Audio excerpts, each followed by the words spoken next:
Hello and welcome to Everything Foster Care, again with me, Jason Cottrell, and in this episode we're looking at what it's like to be in care, so on the other side of the fence from being a foster carer.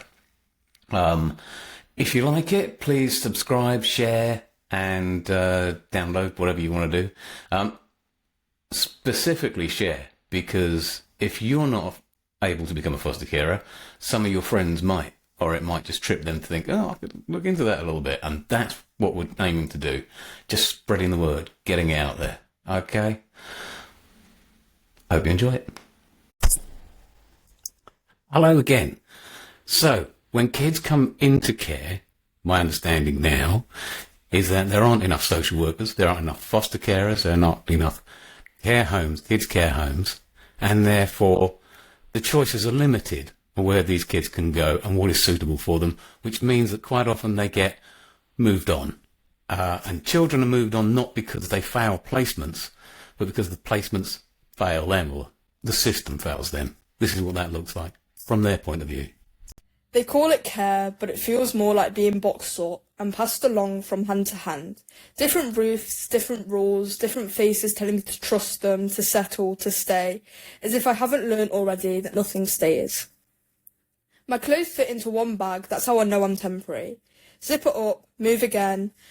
A new bedroom with old wallpaper, a stranger's smile stretched too thin. Make yourself at home, they say, but home doesn't come with an expiry date.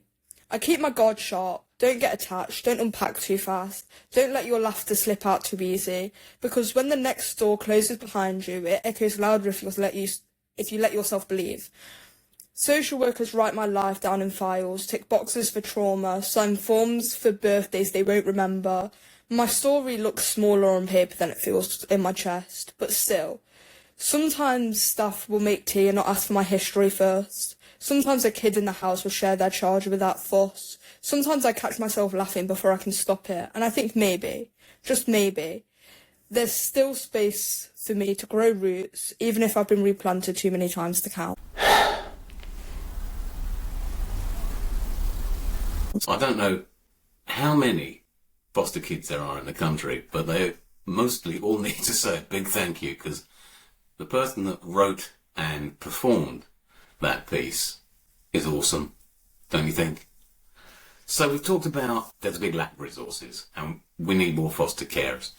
And that's to give a greater choice for people so that when kids go into a different family, there's an array of different families that they can choose from. Well, that they can choose from, but social services can choose from to best match those kids. And if there's no match, of course, or there's other reasons, kids can end up in care homes. Now, I don't think we ought to give kids' homes a bad rap, because they're trying to do what they're trying to do, but they're not the best option, are they? Although for some, and if you listen to Jenny Malloy's interview, yes, they are.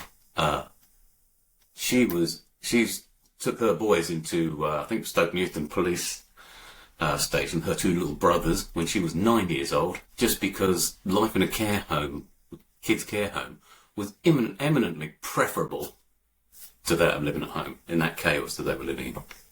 Still, there you go. But what's it like when you've been living in a kids' care home and you get to 16 and you've had people there to look after you, to tell you what to do, to help you with homework maybe, or to help you with just generally crisis of growing up. And then at 16 or 18, that all stops. But Dapre wrote a brilliant poem because it happened to him. And he was kind of lucky in one way because he then went to university. And if you have a look at his full interview, you'll hear his whole story. And it's quite a story. But here's his poem about aging out. It's a horrible term, but aging out of care. I've got a poem that I wouldn't mind reading on camera here, which maybe if you wanted to stick up on your website at some point, because it's very relevant to things. It's about that cliff edge drop off that is still happening, where children hit 16 and then they're out in the real world, and the support basically drops off as well. And I wrote a poem about that, which I feel sort of expresses how I feel about it, but also the situation. Have you got it to hand now? Yes, here. crack on. Do you I mean mean, it? you know, yeah, I can. What I might be able to do is put a little gap in between, and yeah, I really would love to hear that. Put an edit in. All right, okay, I'll do that then. I'll just. Okay, so I feel that there's a cliff edge. It wasn't addressed when the English care review happened. It was basically a lot of promises were made. Some of it was implemented. A lot of it went by the wayside because we've had a change of government. And one of the things is that, yes, kids sort of will have an accommodation, a place while they're 16, up to 16. And then after that, you get this cliff edge drop. So I wrote this poem. It's called 16. 16, last seen, heading for accommodation, stripped of former regulation, a bed, a table, stool, some space, a pretty dismal, lonely place, no pots that clatter, no more chatter about the things that do not matter. Life is now a constant battle fixing leaky pipes that rattle. Buy the shopping, deal with cash, sort appointments, dump the trash. Avoid the gangs that prowl the stairs and passing strangers' stony glares. Shouting neighbours, please pack it in. Try not to think of trafficking. The threat of modern slavery. Living here takes bravery. 16.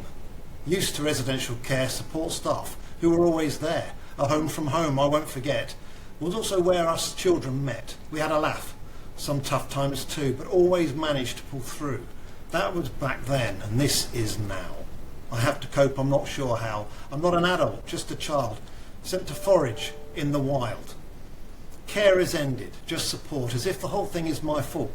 Hostels, bedsits, tents and flats, children in them simply stats. This act is pure discrimination. Speak out, I fear, recrimination. Reality, not just bad fiction. Adults here with sad addiction. Grown men who have been in jail. I'm being set up here to fail.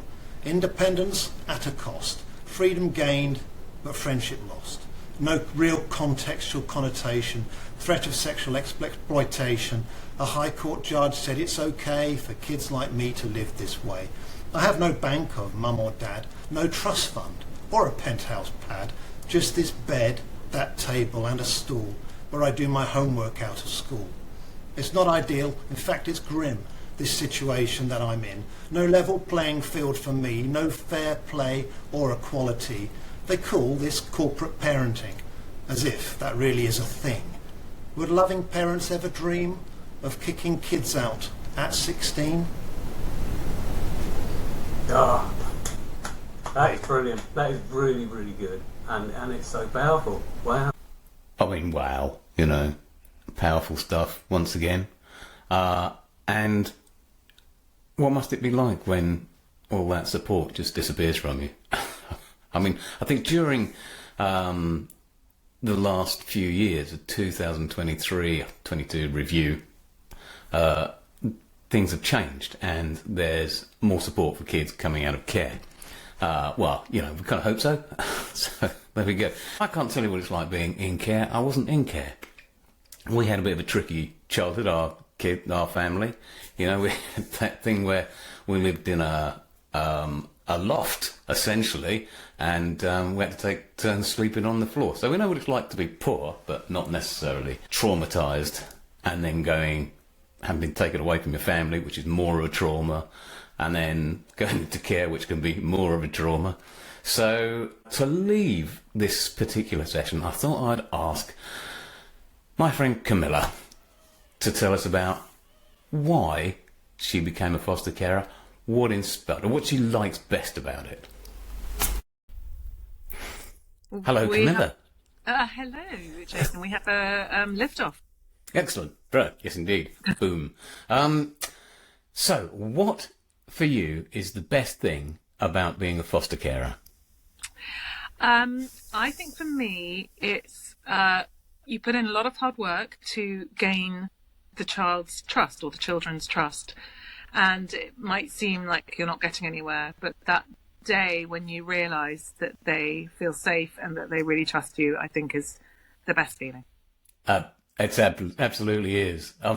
I had a small child after about 6 months of being quite standoffish, sidled up onto my lap, and I said, I've asked you to go and sit in the other room because we've done some cooking, we've done this, and then she just looked up at me, and I said, why are you sitting on my lap? And she said, because I love you. And gets you, doesn't it? Absolutely. Yeah. Absolutely.